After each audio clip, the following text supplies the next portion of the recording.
آپ سمجھتے ہیں کہ ہاتھ باندھ کر قبلہ رو کھڑے ہونا، گھٹنوں پر ہاتھ رکھ کر جھکنا، زمین پر ہاتھ ٹیک کر سجدہ کرنا اور چند مقرر الفاظ زبان سے ادا کرنا، بس یہی چند افعال اور حرکات بجائے خود عبادت ہیں؟ آپ سمجھتے ہیں کہ رمضان کی پہلی تاریخ سے شوال کا چاند نکلنے تک روزانہ صبح سے شام تک بھوکے پیاسے رہنے کا نام عبادت ہے؟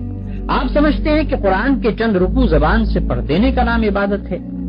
آپ سمجھتے ہیں کہ مکہ معظمہ جا کر کعبے کے گرد طواف کرنے کا نام عبادت ہے؟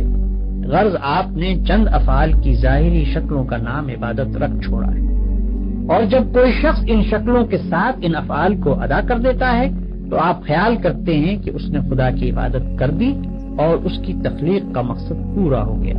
لیکن اصل حقیقت یہ ہے کہ اللہ نے جس عبادت کے لیے آپ کو پیدا کیا ہے اور جس کا آپ کو حکم دیا ہے وہ کچھ اور ہی چیز ہے۔ وہ عبادت یہ ہے کہ آپ اپنی زندگی میں ہر وقت ہر حال میں خدا کی اطاعت کریں اور ہر اس قانون کی پابندی سے آزاد ہو جائیں جو قانون الہی کے خلاف ہے۔ اس طرز پر جو زندگی آپ بسر کریں گے وہ پوری کی پوری عبادت ہوگی۔ ایسی زندگی میں آپ کا سونا بھی عبادت ہے اور جاگنا بھی، کھانا بھی عبادت ہے اور پینا بھی، چلنا پھرنا بھی عبادت ہے اور بات کرنا بھی،